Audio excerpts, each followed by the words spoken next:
Hello and welcome to the Ending Body Burnout Show. We are your hosts, Chris and Philly, co-founders of a multi-award-winning functional medicine practice, serving busy people with energy, mood, and gut issues. While busyness, addictive doing, people-pleasing, and perfectionism might be the norm, it's not normal, and it's a major contributor to health issues. Our goal with this show is to give you a holistic root cause approach to healing your body so that you don't have to continue doctor or diet hopping or popping a gazillion supplements hoping something might stick. So get ready to heal your body, get your spark back, deeply connect with yourself, and step into the life of your dreams. Let's dive in.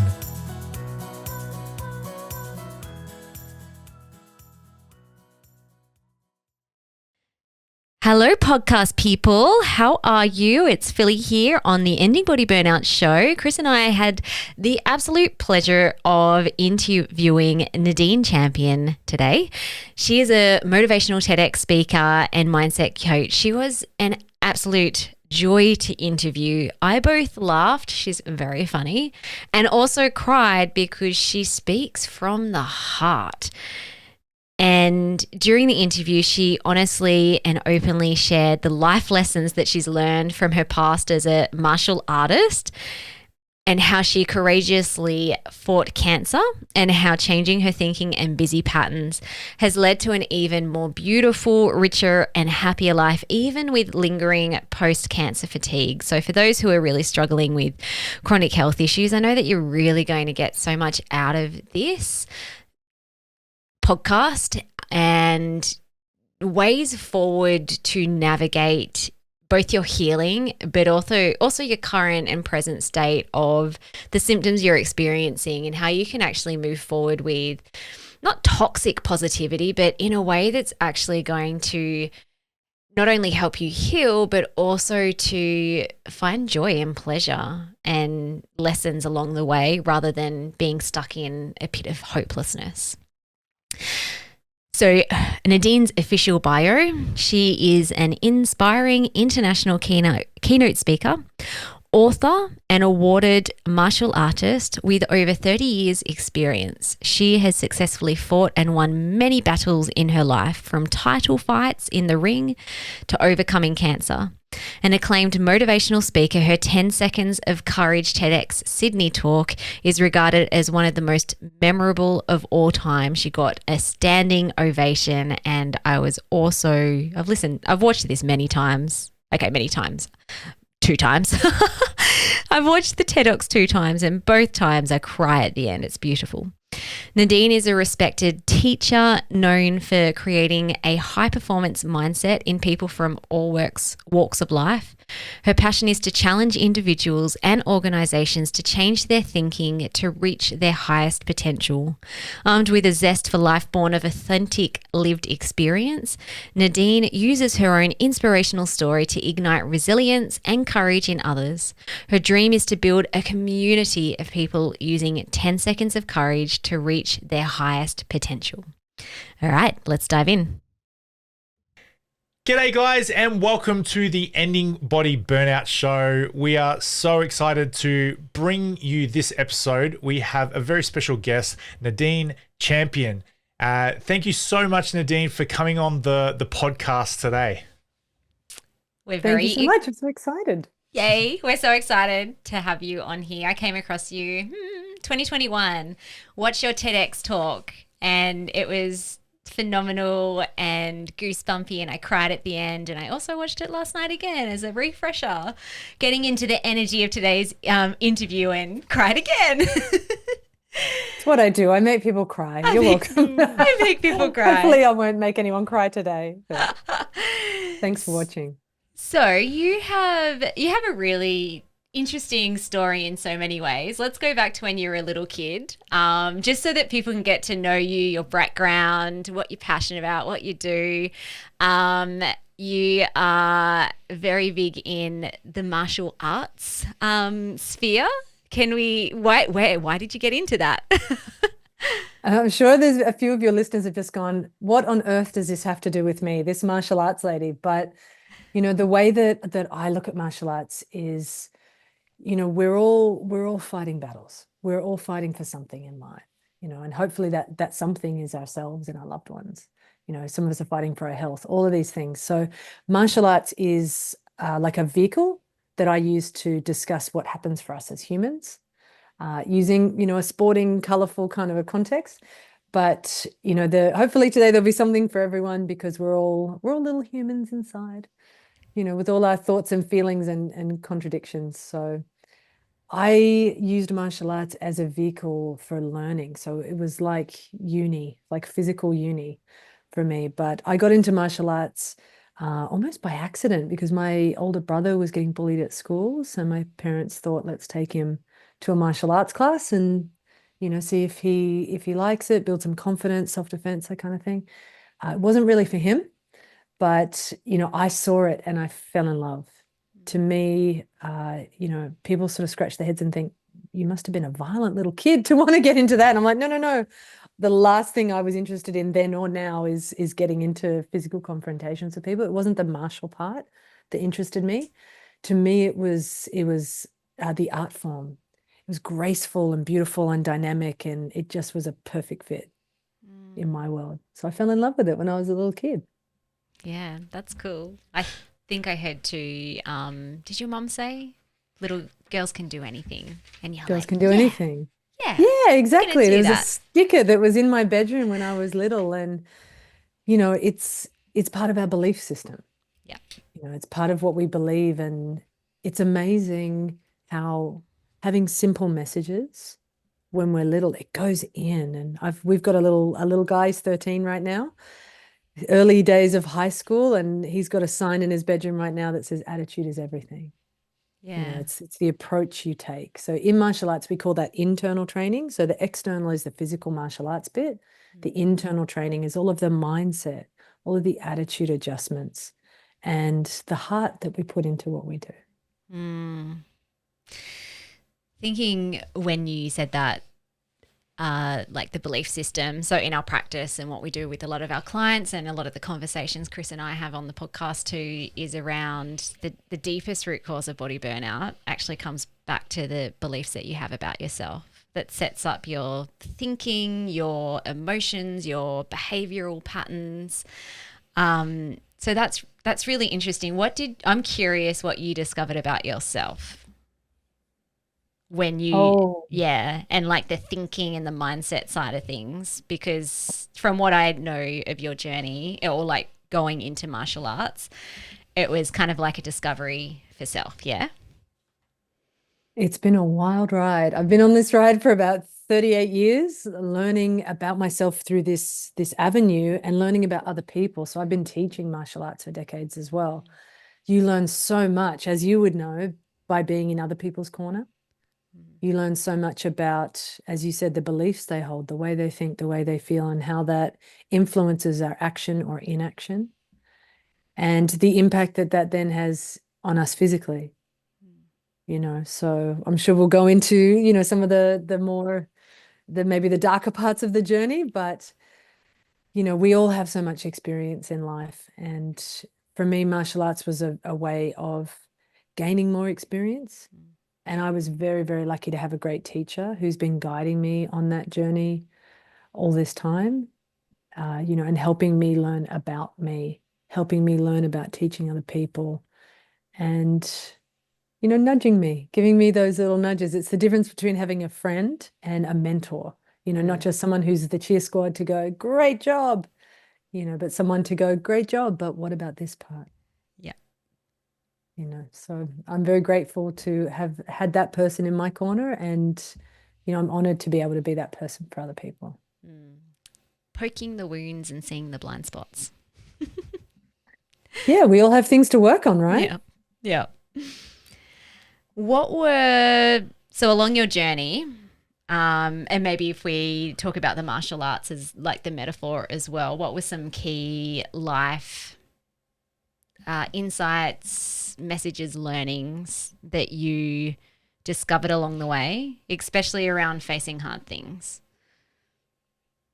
As you might expect, there are a number of challenging things that come up in martial arts land, just like in life. So it's such a mirror image in so many ways. You know, one day everything's great. You're golden. Everything's working out perfectly. The next day, you can't even get started. You woke up, you don't feel good, whether it's physically or mentally, emotionally, or all of the above. You know, it's such a mirror. And going through that process in martial arts, it wasn't just do these moves physically and then go home. The style of martial arts that I do, my sensei's name's Benny the Jet Yukitas. He's a famous martial arts guy, but to me, he's Sensei Benny. That just means honorable teacher. He's basically like my second dad. And he's taken me on this journey through, you know, self-discovery that I then went to uni. I'm a social scientist by education, specializing in criminology. I'm watching you guys. But you know, I'm fascinated by people. So I was learning so deeply from the wisest person I've ever met. And then I was backing it up with academic research and going into, you know, the journey that we have within ourselves. And martial arts is a great way to use it, as you said, metaphorically, to talk about who your real opponent is. You know, who are we really fighting against? And it's so easy to externalize and blame and talk about what's hard in the world and what this person, why did you make it challenging for me? You know, all of those things, when so often it's our own thought process that creates so many obstacles, so many challenges for us. I'm speaking for myself, very much for myself, you know. I see you nodding, you're with me. Yep. But yeah, many people will understand what we're talking about right now. You know, I went and did the research. I was so interested in how many thoughts we have per day, thousands and thousands of thousands of them, the speed that we think, thousands of words per minute, way faster than we could ever speak, because we have a negative bias and a confirmation bias. The fact that our brains are skewed towards the negative in repetition, that can be a never-ending loop. It can become such a habit for us, but that we also have the power to change it. That was great news. When I found that out, you know, when Sensei Benny said to me, you can change your thinking, I literally burst into tears like a little kid and pulled on his t-shirt. And I was like, do you promise? I was only 22 years old, but at the time I was like, wow, really? No one had ever explained that to me in a tangible way before. That you can change the way you think, which means you change the way you feel, which means you change the way you behave. Yeah. You know, that was a revelation to me. So I went on a deep dive with it. So knowing that my greatest opponent was often myself. Yeah, again, using that metaphor, you know, in order to climb in the metaphorical ring in life and fight for what we believe in, we have to have the courage to actually walk out there. And so often, you know, that happens not in the ring in life, but in the dressing room. When it's just us and our hopes and dreams are out there intact, but we're standing there full of doubt and fear. And we know the second we walk out of the dressing room, no one's going to see that doubt and fear anymore. And this is the mistake that people so often make, which is why, you know, I make my living as a professional speaker. What I love to do is walk out on the stage and take my armor off. Because if you saw a picture of me winning a title, you would never know the level of fear, doubt, you know, hesitation that we all have. So what I like to do is take my armor off and say, this is how it feels right before you walk out there. That we get in our own way, that we hold ourselves back, that we so often interpret the challenges we face mentally and emotionally as weakness in our own character, as something that we experience that others don't experience. So we beat ourselves up with things so often. So one of the biggest lessons I learned from training, especially getting through hard things in life, was I had to learn to A, change my thinking, B, not beat myself up so much. And instead of doing that, I had to learn to be in my own corner and show myself the respect I truly deserved instead of what I was programmed to do in life. Can Love I it. dig into that a little bit? Like, I'm curious at that 22-year-old you, where it's just like, oh my gosh, really? I can change my thinking, and you burst out crying. Like, what were you struggling with then? Was it the fear around going into a competition, or was it kind of like were there deeper, darker stuff happening, if you don't mind sharing? Of course, competing was easy because it wasn't life. Mm, It was a part of my sport, mm, but I had a little bumpy ride growing up. I don't know about you guys, but my life wasn't easy. So, I'd learned some difficult lessons along the way already. And, Sensei Benny calls it the woundology. We all have a little bag of wounds that we carry with us. For some people, they're tiny paper cuts. Someone laughed at their sneakers in primary school and they were embarrassed that day, and that becomes a wound. Not to minimize, because that can be really painful. None of us like to experience rejection or isolation, but there are some things that we would consider small, other people wouldn't, but everyone has their own unique experience. So we all have a little bag of wounds that we carry with us and accumulate through life. If we don't heal them, they stay. mm-hmm. So I had a woundology. Everybody has one, different size, different shape, different color, but we all have it. Life is full contact. Mm-hmm. Some people have full contact experiences earlier than others. But I'm sure you've heard that song, "No One Gets Out of Here Alive." It's life is intense, and my little life was intense. So I had a lot going on for me mentally and emotionally. I had a lot of work and healing that I had started doing that I'm still doing. As many people are. So yeah, it's just a part of recognizing, that my head wasn't the easiest place to be. And I thought it was just me. So doing the internal work with Sensei Benny and then learning and growing, as you can see, I love to read. 98% of what I read is nonfiction. I love hearing people's stories. I love learning about what we're like mentally, emotionally, and discovering more tools that I can use and share with other people. So cool. So cancer came along. How many years ago was that? Oh, that was 2013. If you're into lucky or unlucky numbers, it's very easy to remember. 2013, surprise, I got Hodgkin's lymphoma. Yeah. Wow. Okay, so let's go there.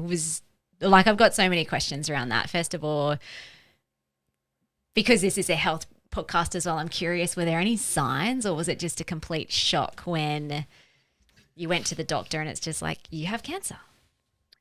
Yeah, not my favorite day, I've got to admit. It was difficult timing because I'm sure this will be interesting for you guys because of the belief system around it. I had a lot going on right before I was diagnosed. I was in a very stressful phase of life. One of the main things that was happening was my oldest brother was passing away from lung cancer.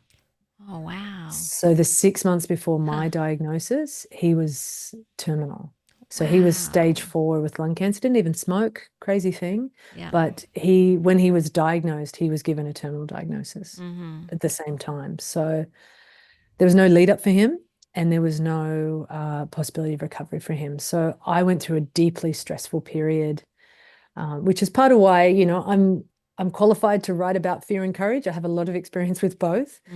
It can be very difficult showing up for someone, when they're going through their illness. And in that time, I knew I was stressed, but I wasn't sick. So just after he was unwell, I put a backpack on my shoulder, right after he'd passed away, a few days after he passed away. And I felt a tiny little half a marble lump behind my collarbone. And that was the only sign.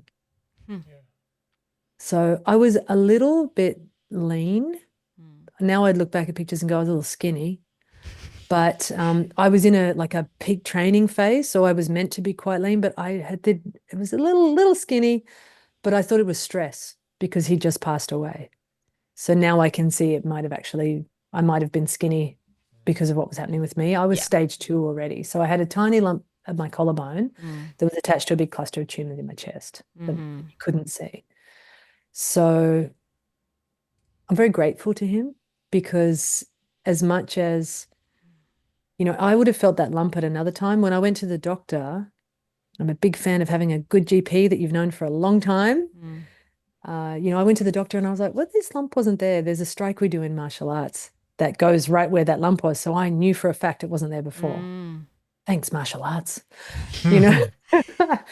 So I'd said to her, and she's, look, it's probably an infection. Could just be a lymph node. And I was like, I knew. I had that feeling as soon as I found that lump because of what had just happened with my brother. I knew. Yeah. But I started to talk myself out of it. Mm. Again, who's your greatest opponent? Mm. I started going, can't be. He had cancer, I had cancer at the same time. Can't be. What are the chances? That can't be it. Mm-hmm. But I also had a gut feeling, and I'm a big fan also of listening to your gut. Mm-hmm. I would rather listen to my gut and be wrong 9 out of 10 times, but having had backed myself instead of ignoring my gut, not listening to that quiet voice of wisdom, which is why I've studied so much about our thinking, because our thinking is so fast, so frequent, so loud. It's like a loudspeaker up there under pressure, and it's not positive so much of the time, not because we have character flaws, because we're human beings. So, knowing that voice in my head, but we also have that quiet voice of wisdom, that gut feeling, intuitive voice that I knew I was sick, even though I wasn't sick yet. So as soon as I started going through the diagnosis process, which took a couple of weeks, I started to get what they call B symptoms. So things like a little rash on my tummy and night sweats, having to have a sleep in the afternoon, which I'm not the kind of afternoon napping kind of person. Not there's anything wrong with that. I wish I was. But yeah, just things started to change very quickly as soon as I found that lump. So it was a wild one. So then you went through chemo and all the bits and pieces to get rid of the cancer. And I would imagine that would have been really hard. Yeah, I didn't enjoy it. It wasn't that good. My uncle's going through it right now, and I'm there. Yeah, I'm right. like, I hear you, my brother. I'm like, that's not good. It's not fun, It's a challenging thing. I had to have 4 months of chemo every 2 weeks, and they give you a month off to recover. Then I had to have 30 days of radiation. Yeah. So pretty intense. Coming out of it, it gave me chronic fatigue or post-cancer fatigue. So it's been 11 years. I've still got that. And the way that I choose to approach it, it's unusual. The oncologists are a bit confused by it. They're like, "Oh, we don't know why that's happening." Like the way the that I fatigue choose. or Yeah, yeah. it's meant to go away, and in my case, it didn't go away. Right. From my research, there's a correlation with lymphoma and long-term fatigue. But like, the poster in my little guy's room right now, attitude is everything. The way that I choose to look at it, my belief system around it, being tired is better than being dead to me. So if I have to choose, it stops me feeling sorry for myself. Let's put it that way. It's very frustrating. I want to be able to do what I used to do. I want to be able to, why am I so tired? That was a battle the first few years. Why would this go away? But I choose to look at it as, if this is the price I pay it willingly. So, like, for people listening, they're probably experiencing symptoms, maybe not necessarily cancer, but definitely those chronic health issues, exhaustion, anxiety, depression, gut issues, headaches, migraines. And it can feel like this never-ending battle when you are living with that. You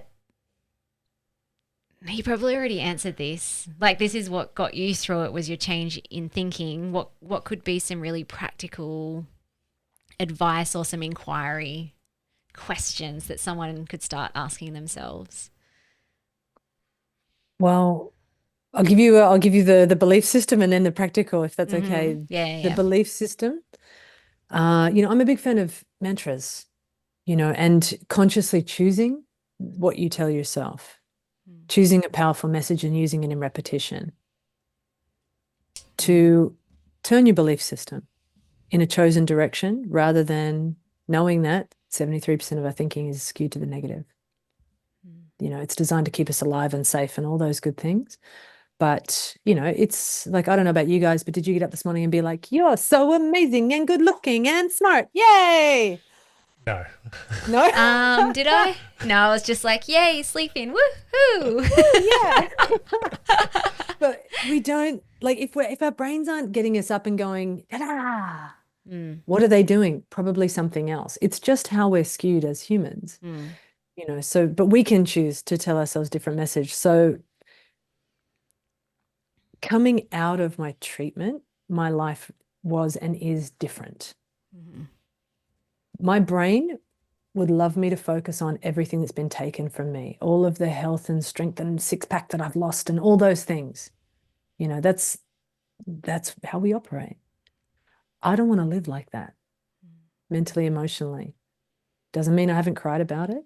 It's healthy. It takes more courage to cry about it than to push it down. Yeah. But, you know, I choose to tell myself very specific messages. Rather than focusing on what I haven't got, I focus on gratitude for what I do. Rather than focusing on what's been taken, I tell myself really clear things. So one of the messages I give myself about what I've been through and what I have to go through now is that now I'm wide awake. I know we're not here forever. I know the health and the vitality and the opportunity and the connections and being with you guys right now will be over after a certain amount of time. So I don't want to pretend like, I don't want to go back to sleep. Pretend like, you know, I've got clean water sitting in front of me in a glass. That's awesome. So many people don't have that opportunity today. So looking for the good. So I tell myself I'm wide awake, you know, and that there's no time to waste. Say yes to opportunity. Say yes to, you know, what you need. So the practical part of my answer is I had to learn to rest. Now, for some people, that will sound really easy and obvious. For me, I didn't know how. Most of the listeners are probably like that too. My people, I'm high-fiving you. Hello.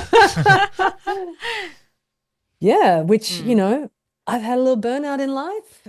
I think that, you know, there's definitely folks like me who are a little driven, who were getting their self-worth from achievement, who, you know, it's a complicated, deeply rooted thing that we do to ourselves. But, you know, I had to learn to slow down. I had to learn, as I said before, to show myself the respect I deserved rather than treating myself in a way that I was programmed to by life.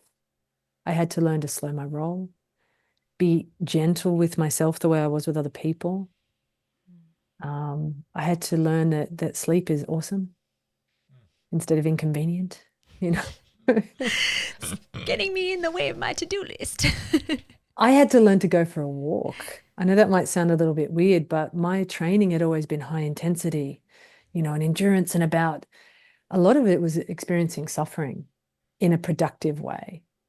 So I so associated pushing my body and exercise with achievement, and instead I had to flip it around and learn the opposite side of it, which was around nurturing and comfort and being gentle.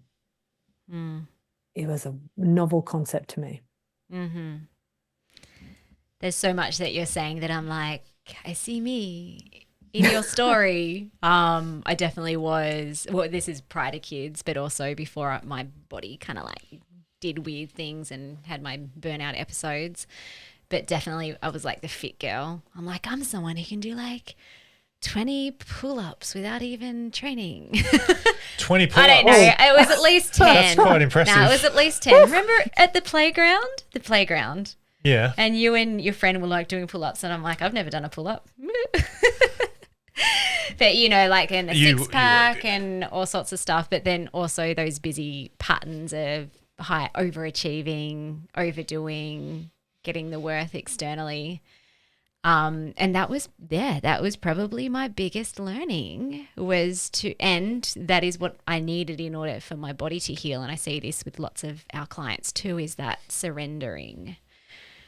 It's like, hey, what are you actually trying to tell me, body? And if I listen, things are going to be better on the other side. Listening to our body instead of yelling at it and demanding things from it. Yeah. Yeah. I know, like in in the way that you've been talking with martial arts and the fighting, I kind of have a slightly different saying with the body, is that the body isn't fighting against you, it's fighting for you. Actually, it's very in line with what you're saying. We're always fighting for something that's important for either ourselves or for our loved ones. And our body's never fighting against us. It's always fighting for our best interest. I agree. In this busy world where, you know, so many people are working and they've got kids and they're doing all of these things, like, and trying to keep up with their LinkedIn profile, and then they're this, and they've got to go to the shops, and, you know, we demand so much of ourselves that, you know, especially I live in Sydney, it's fast paced. You know, I was in an airport yesterday. That's a wild ride. Like, there's a lot happening. People are stressed in life. Yep. You know, to actually slow it all down a little bit takes a lot of courage. Took me years to learn. And it goes against my nature. I was just about to say something like that. Nature, identity.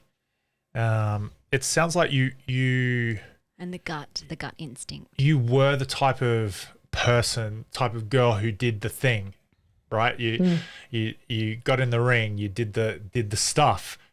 You punched the people, you got punched by the people. You know, occasionally. Don't recommend it. Yeah. Yep. and that became, I'm imagining that became an identity for you, right? And then all of a sudden it's just you can't do the things. And you are the person who does the things. That wasn't fun. Yeah. It's crazy, isn't it? That identity loss or you know, we're just not sure of who we are anymore. Would you be able to speak a little bit to that process that you went through and where you came out the other end of that? Yeah, it was really insightful. Chris, high five to you. You know, it's really hard when all of the things that make you feel like they've been taken from you, which led me to questioning, well, who am I if I'm not those things? Who am I if I can't do those things? And the year after my treatment was harder than the treatment. And I found out later that's really common. You know, when you ring the bell to end the treatment, I started crying. I didn't stop crying for a while. I hadn't been crying that much during the treatment because you're in survival mode. So coming out of it, I found out it's really common people fall apart afterwards. Because when you're actively doing something about what's going on, you feel powerful, like you can have an impact, like you're doing something, even if it's what they're making you do, you're still doing something, you're actively engaged in the process. Once you come out of that, I think of it like, you know, whitewater rapids, and you get spat out into like a placid lake. And all of a sudden you're left with what? For me, I couldn't exercise, so not nowhere near the same way. And I remember talking to Sensei Benny and saying, if I can't do it the way I used to do it, I don't want to do it.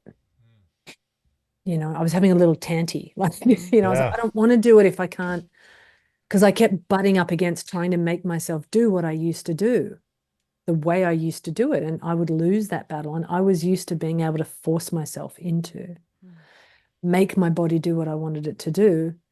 And then all of a sudden I was losing that battle. And it rocked me. Like you said, it rocked my identity, my sense of self, my positioning in the world. Where to from here? And I was pretty devastated at the time, if I'm honest. Like, I really didn't know, how am I going to rebuild my life? Who am I going to be now? What am I going to do for a living? Because I had quite a physical job. I was teaching other people, you know, so I was struggling with it, but I was still trying to make myself work the hours I was working before. Found out I couldn't. I was still trying to do the training I did before. Found out I couldn't.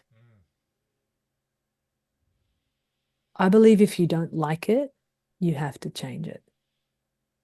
I like it. That's good. If you don't like it, change it. If you don't change it, you're stuck there. I don't mean change it as in make it go back how it was, because that was beyond my ability. I mean, you must change something. something mentally, something emotionally, or something that you're physically doing. So for me, it wasn't let's change it and go back to who we used to be. It was change what I'm doing. So Sensei Benny was like, do 5 minutes and be grateful you can do 5 minutes. Go for a walk. I was like, walk is an exercise. He's like, yes, it is. I was like, oh, apparently it is. Got it.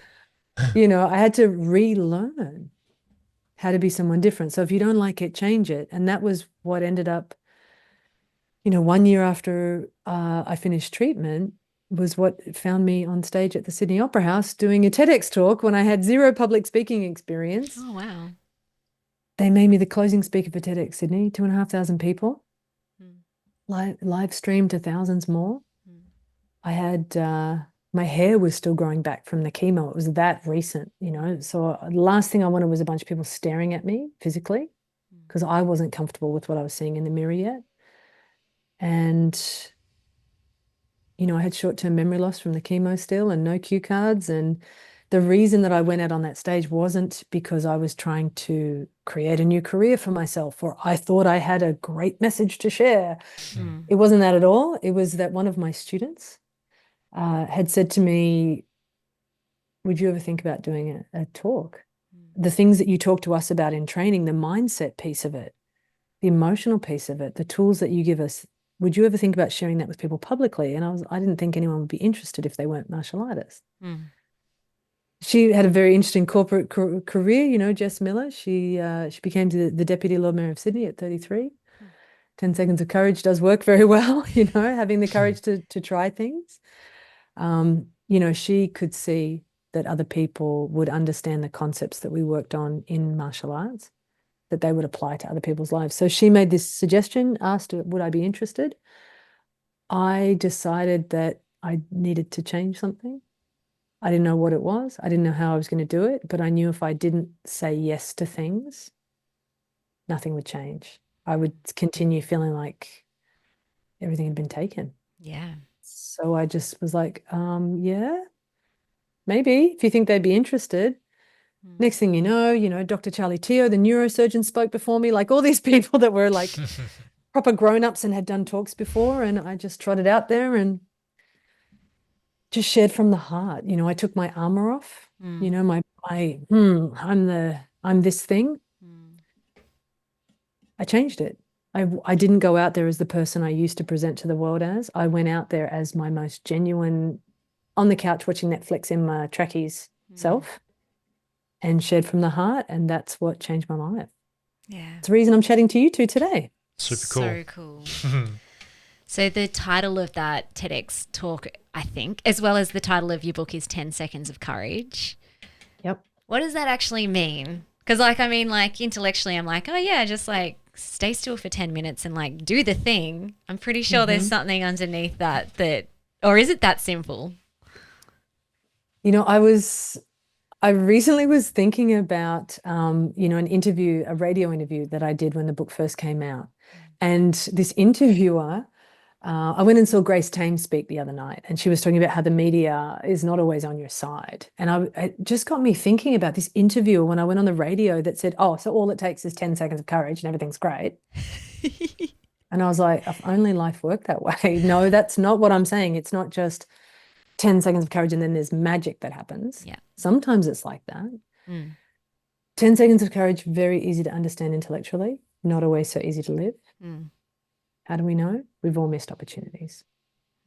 We've all kicked ourselves afterwards and said, why didn't I just say the thing? Why didn't I just say, I'll do it? Or why didn't I? Oh, we know that feeling. So the way I explain it, 10 seconds of courage is the difference between starting and not starting. It's the difference between staying stuck and just giving it a whirl. Why is it so important? Because so often it's actually us holding ourselves back. It's us stuck in the muck of, I don't like it here, but I don't feel like I can change it. And going on that emotional loop rather than, what if I just tried one little thing for 10 seconds? You can do anything for 10 seconds. It can be as simple as, I'm going to send that text to a friend. I'm going to say sorry to my partner. I'm going to ask for what I truly want and need. I'm going to decline that meeting this afternoon because I'm really tired. Mm. I'm going to not eat what I want to eat today, but instead eat what is best for me to eat. I'm going to make positive, good choices. I'm going to do a little something with really good intentions, either for myself or someone else. It stops us getting stuck in places that aren't serving us. Mm-hmm. So it's just having a little burst of courage. I like that it's only 10 seconds Mm. because I'm sure you've heard that saying, you eat an elephant one bite at a time. Yeah. Mm-hmm. I don't have the capacity to sign up to be brave for the rest of my life. I don't know about you guys. Mm-hmm. Mm. I probably don't have the capacity to be like, I'm going to do everything with full courage today for 24 hours. It's a big Put your commitment. cape on. But could you be brave just for a second? So Yeah. 10 seconds is long enough to say a sentence, Hmm. send a text, start a conversation, literally walk in the door and do something for the first time. Like you want to do that gym class, but you've always been too nervous. Just walk in and stand there. Because if you never walk in the door, you'll never get in the room. So the way I explain it is, if you don't walk out of the dressing room, you will lose every single match that's in that metaphorical ring for you. Like, we have to have the courage just to walk out of our comfort zone and give ourselves the chance to experience something different. Mm. Boom. So it's that thing. I've been stuck in places for far longer than I'd care to admit publicly. We all get stuck at times. It's part of being human. It's just great to have this little tool in your back pocket that you can pull out and go, I visualize like throwing a card down as if you were winning a poker competition or something. Not that I've ever played poker publicly, but it's that idea of like, I'm just going to do it. And then you just do it. I could also call it down the chute. When you're at the top of a water slide, because we've all been on a water slide recently, but when you're like, I'm going to go. And there's a certain point where you have to let go of the rails and you reach that point of like, no return. Like, I'm doing it. It's that key little piece right before you go down the chute where it's so easy to back out. It's so easy to talk yourself out of it. It's the starting piece. I have two things in my mind right now. One, we've just closed doors to our Ending Body Burnout Method program. At the time of recording, it'll probably be like a month or so since when this goes live. But we had a lot of conversations, and a lot of it is around like self-doubt and fear. It's like, oh, not the right, there'll be I just in like rabbit ears excuses. It's all happening underneath unconsciously. I don't have enough time. Oh, I can't afford that at the moment. Too scary. Ooh, I don't want to look like, can I just have a Band-Aid approach? So there's a lot of these things that can block people from even taking that first step to actually reach out for the help to heal and to start the healing journey. So I like that. 10 seconds of courage. It's like, press that button. Ding. Oh my gosh, I'm in. Yeah. The way I explain it is people's like, what happens if you do nothing? Yeah. Nothing. Woo, awesome. Is that really what you want, or is that just the part of you that's programmed to keep you safe operating? Yeah. I loved what you were talking about earlier. When you found the lump, and it's like my head said one thing, but my gut said the other. So when someone's taking that next step to do the thing, the 10 seconds of courage, like it sounds to me like that's kind of like a gut instinct, do the thing or be the person. Do you find like if someone was to listen to their head or their gut, or it's just like whatever might feel good to help them get to the next step? I think there are no mistakes. The way that I was taught, there are no mistakes. There's only experience. So sometimes even when things don't work out, or you didn't listen to yourself and you learnt that lesson, or you did something with really good intentions and it blew up in your face, it's only experience in life. And in martial arts, there are black belts out there walking around in the world who've never actually had anyone make physical contact with them. There are some martial arts styles where you barely touch each other. They have a lot of information. They don't have a lot of experience. Not with the deep, dark parts of it. So what happens in a boxing ring? I don't know if either of you have been in a boxing ring, but, you can get two big, burly, tough guys in there and they will get frustrated with each other. they'll start to have emotions. They'll start to, it's like a microwave for your emotions in there. Yeah. You know, someone punches you in the face, you're going to get upset about it. If not, we're looking at you like, whoa, are you connected? You know, fear, anger, frustration, anxiety are the emotions that come up in the ring under pressure. They mirror the emotions that come up in our families and businesses under pressure, I believe. You know, so there is a certain point where, you know, I have to look at it and go, even if I'm wrong, I will gain experience. Yep. There's no failure, only feedback. Yeah, there's a saying that some of you know, Conor McGregor. He's a famous UFC fighter. You know, his coach created a book called Win or Learn. It's actually a Nelson Mandela quote, believe it or not.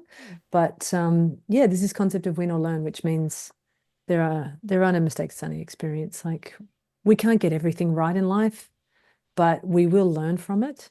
But what people tend to do is beat themselves up from it instead of flipping it and changing their thinking and going, that didn't work out. I know not to do that again. Or that wasn't quite the result I'm looking for. How do I tweak it? What else can I add to it? Rather than letting our brains take us on a ride of, it didn't work out. Why did I even try? I'm so silly. Oh, I did it again. You know, all those things that we wish our voice in our head was like, great job, do it next time. Yeah. I've got little pom-pom people like visualized in my head, the cheerleaders, but so many of us don't have that person in our heads. And, you know, life's hard enough without beating ourselves up as well. Yeah. I love that. I had some conversations, I think it was last week, where there was a narrative where it's like, I've tried so many things and nothing's helped. And then it's almost like some people stay stuck or paralyzed in that. But then, like, if you're stuck, it's not a nice place to be. And then, I mean, there's so many beliefs and stories that are collected along the way that it's like, oh, maybe I'm the person that isn't supposed to be well, or maybe I'm actually too broken to be well. But really, it's just stepping up again and trying again. And it might be that the thing that someone's trying to get the result in, like, I'm actually really grateful that you shared this ongoing fatigue thing. Now, for someone, you know, they can heal from that, but also, like, what you've taken away from that is that I'm still happy. And I work hard to be happy. You know, it didn't come at, you know, it wasn't free. We say, like, nothing comes for free. And I don't mean financially. Like, I work hard on myself. I read constantly. I talk about things. I ask for help. You know, none of those things were easy to learn. You know, I speak to a psychologist. I speak to my sensei. There's all of these things that, you know, we all need good people in our corner, whether that's, I listen to a podcast today. I love a good podcast. Highly recommend yours. So, you know, a podcast, a book, a friend, a professional, something that is energy in for you. I think so much of us, you know, we fight with ourselves, we fight with our bodies, we fight with life. I had to learn to accept. That was such a big part of it, just learning to accept that today, can I change it? No. If I spend the entire day fighting myself and the situation, will I be exhausted and upset by the end of it? And I don't mean lay down and just go, there's nothing I can do. If you can't change the circumstance, what if you're just super kind to yourself today?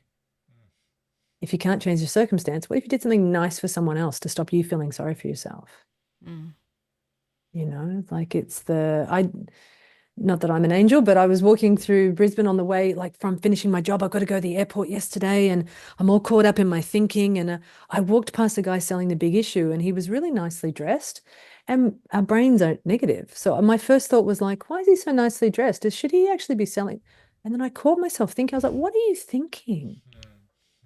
So I turned around and went back and bought his Big Issue and gave him a tip and, you know, told him he looked really nice in his outfit. And when I spoke to him, I saw why he was selling the Big Issue. You know, our brains are so judgy of ourselves and everyone around us. It's how they're designed, you know. So I have to change my thinking all day, every day. Not that I'm a bad person, not that I think nasty stuff, but I'm just aware that there's that saying, I'm the thinker of my thoughts. Mm. Don't believe everything you read. Like, don't believe everything your head tells you. Mm. We have so much ability to change it. If you're in a fight with your own head all day, every day, as well as experiencing physical challenges, Mm. that's exhausting on a number of levels. Yeah. So acceptance, turning them towards the positive, looking for the good, and not beating ourselves up, not beating other people up, just trying to keep it in a positive way, in a good way. And like I said, it's not free. It does take work, but I think it's the most important work because, if I'm in remission, hopefully I'll live to be 100. Sure. But hopefully we all will.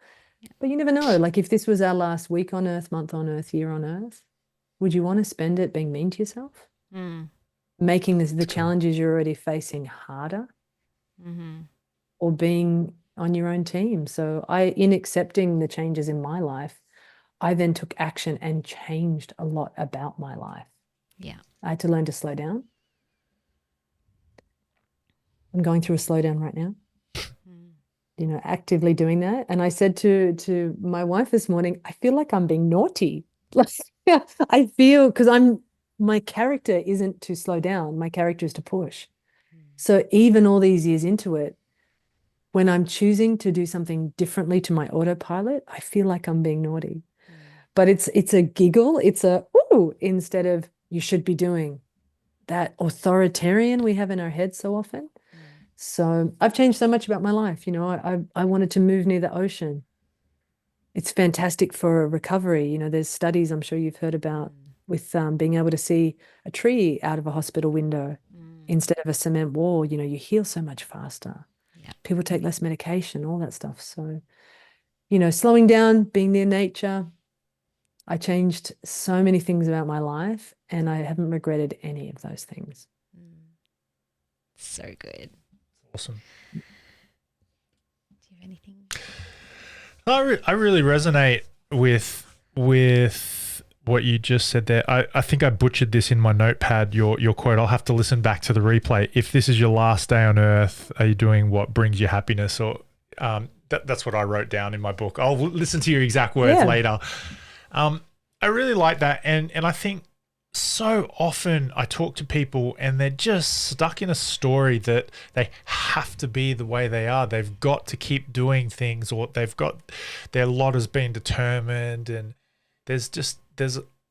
they're being punched in the face and they're just standing there taking it. And they don't have to.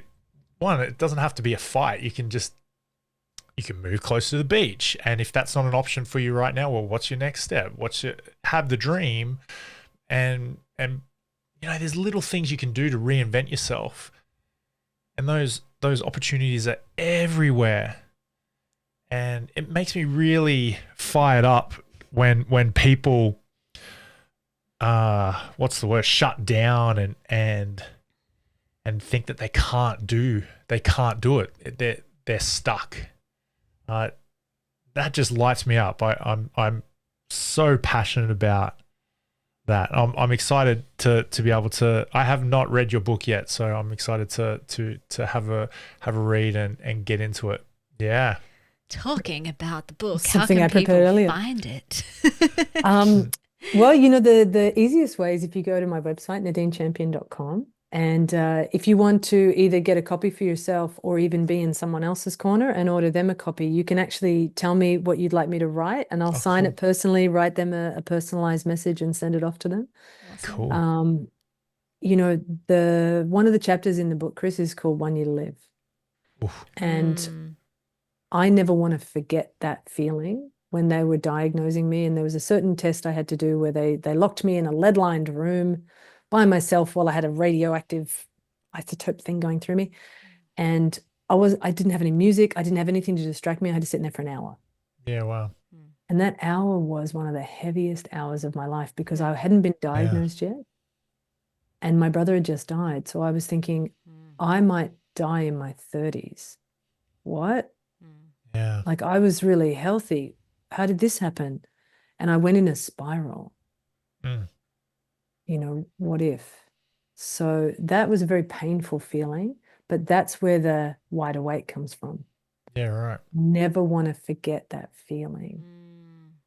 So, it's not taking things for granted. It's looking for gratitude. It's not focusing on the negative. It's remembering, so what if things were taken from me? I didn't die. Mm. Like I'm still here. Is it different? Yes. But have I done everything I can to make it the best that I can make it? I have a great life. I'm very lucky, but I made my own luck. Yeah. Yeah. And I Yeah. continue to. I'm not waiting for it to happen, and I'm not focusing on, or full transparency, when I realize I've gotten stuck in a negative thought pattern, which we all do, I Mm. try to do the work to get out of it. I do the work to get out of it because I don't want to live like that. Mhm. No one's coming to save me. Don't know about you, but I don't want to have to experience the precious time that I have here in a way that doesn't feel good. Yeah. Even if I can't control the external circumstance, I can control how I respond to it. So, that thing in my book, I never want to forget that feeling of what would I do if this was my last year? Because we don't know how long we've got. And we all know that, but we pretend like, not me. We don't look at it. Not me. I'm going to be here forever. And so is everyone I know and love. But that's not the reality of it, unfortunately. So that can be the most depressing thought ever, or it can be fuel. Yeah. It can be fuel to make sure you say the thing. You reach out to that person that you've been thinking about connecting with. You ask someone to mentor you. You say yes to doing the program, the course. You learn more. You read the book. You do all the things, because otherwise it's so easy to do nothing. What happens if you do nothing? Nothing. Yeah. And when it's not good where you're at that moment, if you don't do anything to change it, even mentally, you get more of the same result. Mm. So the point of what I'm saying is we are so powerful. Big And time. it's really hard when you feel disempowered because you can't control the circumstances, but we're so powerful, so we can change our words we're using. We can change, the cheerleader volume in our head. We can change who we connect with. We can change what we're reading. I'm off the news right now, Same. just for my nervous system, Same. I'm like, okay. But I needed someone in my corner to point out I was getting a little addicted to the news cycle. Is that good for you? I was like, leave me alone. But then Yeah. the next step was, I think you're right. Because, what we absorb, it affects, I'm not telling you guys anything you don't know, it affects our physical experience. So just trying to be as aware as possible. And if something isn't great, change it. Yeah. Even if it's just for 10 seconds, just try something new. Close your phone and don't look at the news for the next 10 seconds. Yeah. You never know what might change, and you build on things, so it's never too late to change things.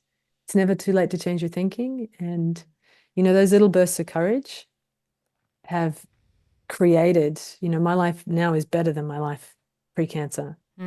It happened 10 seconds at a time. And I know that people kind of like that radio interviewer, it just takes 10 seconds. Too easy. But the most beautiful things in my life, I can attribute back to a little burst of courage. And,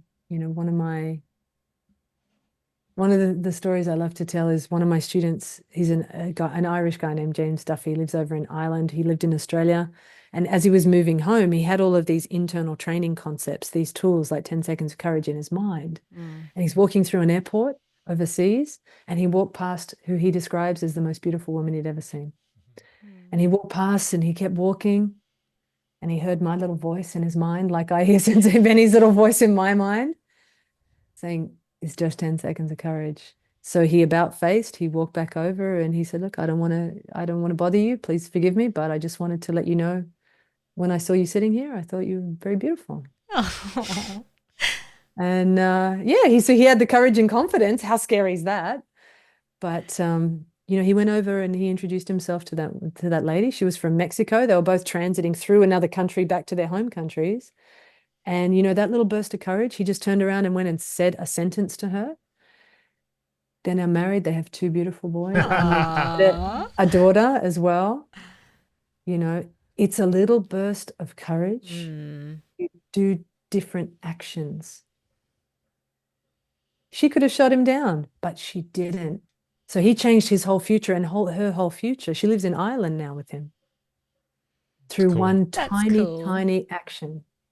And my life's been the same, you know, that I could give you 20 stories like that. One tiny little thing completely changed my future. So that's why I'm so passionate now in my second life about, you know, I'm so lucky I got to write a book and share, you know, the potential of this little tool. And, you know, I get to go and speak to companies and organizations all the time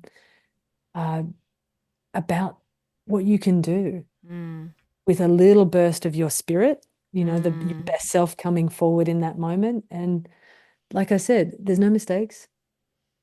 If she had have shot James down in the airport, at least he had the courage to try. His life would be completely different now if he didn't turn around that day. Yeah. So it's the work that you do on yourself. And I want to congratulate your listeners, because in listening to your podcast and doing your programs, they're changing their own lives, even on the days it doesn't feel like it. You know, oh, I wish it would work out for me today. I want to feel better, all those things. You're in your own corner. And you're not alone. You have other people in your corner. That's, in my experience, one of the most powerful things that you can do for yourself. And you never know where it's going to get you. You never know what that little thing you do today can turn into. So I think it's wild. I love what can happen. And I love that people doing good work like you guys, you know, you're in other people's corner and you're changing lives. So I'm sure people say thank you to you, but I think it's awesome. Thank you. Thank you. This has been You awesome. too. Such a good conversation. Got a little tear. You actually made me cry at the end. Did we say at the start, oh, no one's going to cry during this one? I think I cried when the man who got married to his, like, the woman in the airport. It's so cool. Isn't it beautiful? There's so many, I've got so many stories like that. You know, it's wild what can happen. But that's why I love being someone who reminds people we are really powerful. The smallest little thought, feeling, action, words, it can have such a huge impact. And I think when you're having a physical experience that feels disempowering, it's easy to forget that. Yeah. So sometimes if we make it not about us, we make it about someone else, we can see how much ability we have to change things for other people. And then all you got to do is flip it and then aim it at yourself. Awesome. So good. I'm going to put in the show notes a link to your book and your website so that if people want to read the book or reach out to you, they will find you. Yeah, and if you want to get more courageous people around you to have that conversation with, you can share my TEDx talk on your social media. Yes. It's on YouTube, yes, we you know, will, and for sure. And, you know, then you can have that conversation with your friends that you might not otherwise be able to start. And pass it back and forward. Well, 10 seconds of courage. Why don't you go and ask him out? Or, you know, I'm going to go for that first walk. Do you want to come? Yeah. Because courage is contagious. So good. Brilliant. Thank you so much, Nadine. It's been awesome chatting. My pleasure. Thanks for having me on, guys. Thank you so much for listening. We so appreciate you. If you'd like to give us extra smiles, drop us a review and spread the love by sharing this episode. You can also rate your own state of burnout and the root cause contributors by taking our Ending Body Burnout Assessment on our website. And if you're interested in learning about our group or one-on-one Ending Body Burnout programs, shoot us a DM via Instagram or Facebook. Have the best day ever.